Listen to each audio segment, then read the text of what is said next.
When a monarchy is new, things are harder. If it's not entirely new but a territory added to an existing monarchy, let's call this overall situation mixed. Instabilities are caused first and foremost by what is an inevitable problem for all new regimes, that men are quick to change ruler when they imagine they can improve their lot. It is this conviction that prompts them to take up arms and rebel. Then later they discover they were wrong and that things have got worse rather than better.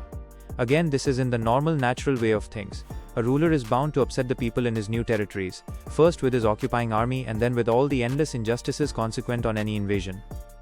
So not only do you make enemies of those whose interests you damaged when you occupied the territory, but you can't even keep the friendship of the people who helped you to take power. This for the simple reason that you can't give them as much as they expected. And you can't get tough with them either, since you still need them. Because however strong your army is, you'll always need local support to occupy a new territory. This is why Louis XII, King of France, took Milan so quickly and equally quickly lost it. The first time this happened, Duke Ludovico was able to retake the city with his own forces, because the people who had previously opened the gates to Louis saw their mistake, realized they wouldn't be getting the benefits they'd hoped for. They didn't want to submit to the harsh conditions imposed by the new king. Of course, when a king returns to win back a territory that has rebelled like this, he is less likely to lose it a second time. Having learned from the rebellion, he'll have fewer scruples when it comes to punishing troublemakers, interrogating suspects and strengthening any weak points in his defenses. So while the first time Louis invaded Milan, it took no more than a little sword rattling along the borders from Ludovico to force a retreat, the second time it would take the whole world to defeat his armies and drive them out of Italy. This for the reasons listed above. All the same, they were driven out both times. The general reasons behind the first French defeat have been discussed. It remains to explain why Louis lost Milan the second time, and to see what countermeasures he could have taken and what options a ruler has in a situation like this if he wants to hold on to his conquest. Needless to say, any territory annexed to the realm of a conquering ruler may or may not be in the same geographical region and share the same language. If it is, and the language is shared, the territory will be much easier to hold on to, especially if its people are not used to the freedom of self-government. In that case, all you have to do is eliminate the family of the previous ruler, and your hold on power is guaranteed. Everything else in the territory can then be left as it was and, given that there are no profound differences in customs, people will accept the situation quietly enough. Certainly this has proved true in Burgundy, Brittany, Gascony and Normandy, all of which have now been under French rule for many years. Even where there is some difference in language, the customs of these territories are similar and people can get along with each other. So a ruler who has taken territories in these circumstances must have two priorities. First, to eliminate the family of the previous rulers. Second, to leave all laws and taxes as they were.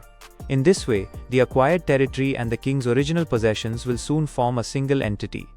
But when a ruler occupies a state in an area that has a different language, different customs and different institutions, then things get tough. To hold on to a new possession in these circumstances takes a lot of luck and hard work.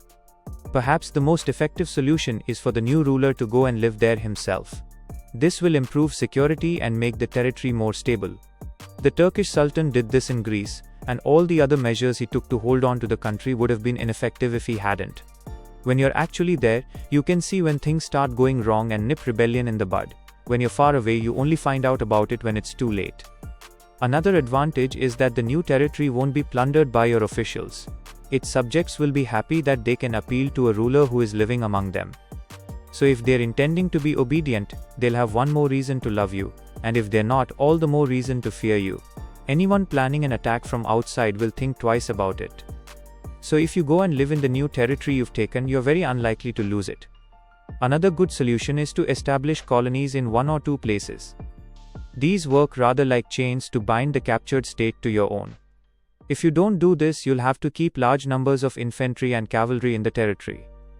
Colonies don't cost a great deal. You can send and maintain them very cheaply, and they only arouse the hostility of the people whose houses and land are expropriated to give to the colonists. Since that will only be a very small proportion of the population, and since these people will now be poor and will have fled to different places, they can hardly cause much trouble. Everyone else will be unaffected, hence prone to keep quiet, and at the same time frightened of stepping out of line for fear of having their own houses and land taken away. In conclusion, colonies are cheap, more loyal, provoke less hostility among your new subjects and, as I've said, those few who are provoked can't fight back since they'll be dispossessed refugees. In this regard, it's worth noting that in general you must either pamper people or destroy them. Harm them just a little and they'll hit back. Harm them seriously and they won't be able to. So if you're going to do people harm, make sure you needn't worry about their reaction.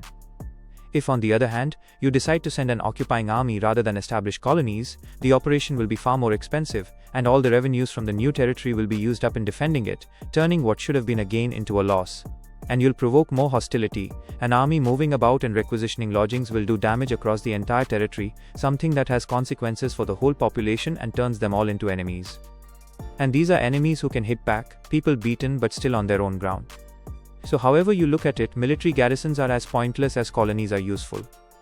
A ruler who has moved into a new region with a different language and customs must also make himself leader and protector of the weaker neighboring powers, while doing what he can to undermine the stronger. In particular, he must take care that no foreign power strong enough to compete with his own gets a chance to penetrate the area. People who are discontented, whether out of fear or frustrated ambition, will always encourage a foreign power to intervene. It was the Aetolians who invited the Romans into Greece. Every time the Romans moved into a new region, it was on the invitation of local people. And it's in the nature of things that as soon as a powerful foreign ruler moves into a region, all the weaker local powers support him, if only out of resentment towards the stronger states that previously kept them down. So the new ruler will have no trouble winning their support. They'll all run to ally themselves with the territory he has taken. He just has to watch out that they don't grab too much authority. Then with his own strength and their support, he can easily undermine the more powerful neighbors and hence dominate the region. However, an invader who fails to manage relations with his new neighbors will soon lose what territory he has taken, and even while he's still holding on to it, he'll be up against all kinds of trouble and hostility. The Romans followed these principles whenever they took a new province. They sent colonists, they established friendly relations with weaker neighbors, though without allowing them to increase their power. They undermined stronger neighbors and they prevented powerful rulers outside the region from gaining influence there. Their handling of Greece will be example enough. They established good relations with the Achaeans and the Aetolians. Macedonia's power was undermined. They drove out Antiochus. They didn't reward the good behavior of the Achaeans and the Aetolians by allowing them any new territory, and whenever Philip convinced them to establish friendly relations with him, they made sure he was weakened as a result. Antiochus, for all his strength, was never allowed any influence in the region. The Romans were simply doing what all wise rulers must, not restricting themselves to dealing with present threats, but using every means at their disposal to foresee and forestall future problems as well. Seen in advance, trouble is easily dealt with. Wait until it's on top of you, and your reaction will come too late. The malaise is already irreversible.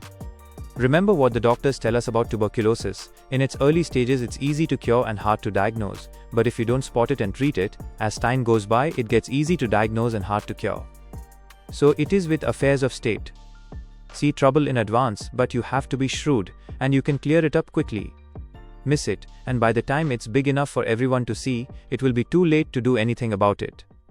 However, since they had this capacity for seeing a threat in advance, the Romans always knew how to respond.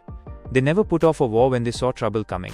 They knew it couldn't be avoided in the long run, and that the odds would simply shift in favor of their enemies. They chose to fight Philip and Antiochus in Greece, so as not to have to fight them in Italy. They could have put off both wars, but they didn't. They never took the line our pundits are constantly giving us today: relax, time is on your side. But rather they put their faith in their own foresight and spirit. Time hurries everything on, and can just as easily make things worse as better. But let's get back to the King of France and see if he took any of the measures we've been discussing. And when I say the king, I mean Louis, not Charles, since Louis held territory in Italy for longer than Charles, and it's easier to see what his methods were. You'll notice that he did the opposite of what a ruler must do to hold on to conquests in a region whose customs and language differ from those of his home kingdom. It was Venetian ambitions that brought Louis into Italy. The Venetians planned to take half of Lombardy, while he seized the other half. I'm not going to criticize Louis for agreeing to this. He wanted to get a first foothold in Italy. He didn't have any friends in the region. On the contrary, thanks to King Charles's behavior before him, all doors were barred. So he was forced to accept what allies he found. And the arrangement would have worked if he hadn't made mistakes in other departments. Taking Lombardy, the king recovered in one blow the reputation that Charles had lost. Genoa surrendered. The Florentines offered an alliance. The Marquis of Mantua, the Duke of Ferrara, Bentivoglio of Bologna, Caterina Sforza of Forlì, the Lords of Faenza, Pesaro, Rimini, Camerino and Piombino, as well as the republics of Lucca, Pisa and Siena, all queued up to make friends. At which point the Venetians were in a position to see how rash they had been when they proposed the initial deal. For 2 towns in Lombardy, they had made Louis king over a third of Italy. Think how easily Louis could have held on to his position in Italy if he had observed the rules outlined above and guaranteed security and protection to all those friends. There were so many of them, and they were so weak and frightened either of Venice or Rome that they were simply forced to side with Louis. Then with their help he could easily have defended himself against the states that were still powerful. But no sooner had he arrived in Milan than Louis did the opposite. He helped Pope Alexander to invade Romagna. He didn't see that this decision weakened his own position, losing him friends and the support of those who had run to him for help, while reinforcing the Pope, adding temporal dominion to the spiritual power that already gives a Pope so much authority. Having made that first mistake, he was dragged in deeper, since to curb Alexander's ambitions and prevent him from taking control of Tuscany, he was forced to advance further into Italy himself. Not content with having lost his friends and increased the power of the church, he was eager now to get hold of the kingdom of Naples, and so made an agreement to split it with the King of Spain. Until then, Louis had been the dominant power in Italy, but this move introduced another equally great power into the peninsula, with the result that anyone in the region who had ambitions or was disgruntled with Louis now had someone else to turn to. Louis could have kept Naples under a client king, but instead he kicked the man out and brought in a king who was powerful enough to kick him out. The desire to conquer more territory really is a very natural, ordinary thing, and whenever men have the resources to do so, they'll always be praised or at least not blamed. But when they don't have the resources, yet carry on regardless, then they're at fault and deserve what blame they get.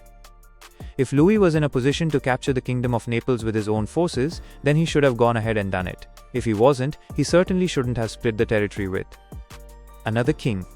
Sharing Lombardy with the Venetians was forgivable, in that it gave him a foothold in Italy, but there was nothing necessary about sharing Naples with Spain, and hence it was a mistake. So Louis made 5 mistakes. He eliminated the weaker states, he enhanced the power of one of Italy's stronger states, he brought in an extremely powerful foreign king, he didn't go to live in the territory he'd acquired, and he didn't establish colonies there. All the same, these mistakes might not have done serious damage during his lifetime had he not now made a 6th by stripping Venice of its power. Of course, if he hadn't increased the Pope's power and brought Spain into Italy, it would have been quite reasonable and even necessary to cut the Venetians down to size. But having taken those earlier decisions, he should never have reduced Venice to such a state of weakness. As long as Venice was militarily strong, no one else was going to try to take Lombardy from the French. The Venetians wouldn't have allowed another state to attack the region unless they were going to get territory themselves, and the other states would never have wanted to take Lombardy from France if it meant giving it to Venice. Plus, they would never have had the courage to confront France and Venice together. Someone might object, but Louis gave Romagna to Pope Alexander and Naples to Spain to avoid war. In which case, let me repeat what I said earlier. You must never fail to respond to trouble just to avoid war, because in the end you won't avoid it, you'll just be putting it off to your enemy's advantage. Someone else might insist that Louis had promised the Pope he would attack Venice on his behalf in return for the Pope's granting the French king a divorce and making the Archbishop of Rouen a cardinal. In this case, let me refer the reader to what I'll be saying later about when rulers should, or then again shouldn't, keep their promises. So Louis lost Lombardy because he didn't take the measures others have taken when they conquered territory and were determined to hold on to it. There's nothing mysterious about this, it's all very normal and reasonable. In fact, I discussed the matter in Nantes with the Cardinal of Rouen when Duke Valentino, that was what people used to call Cesare Borgia, Pope Alexander's son, was invading Romagna. And when the Cardinal told me that the Italians knew nothing about war, I told him that the French knew nothing about politics, because if they did, they wouldn't be letting the Pope grow so powerful. And as it turned out, it was Rome and Spain, the two states whose power in Italy France had built up, that proved France's downfall. From which we can infer a general rule that always holds, or almost always, that to help another ruler to grow powerful is to prepare your own ruin. Because it takes flair or military strength to build up a new power, and both will seem threatening to the person who has benefited from them.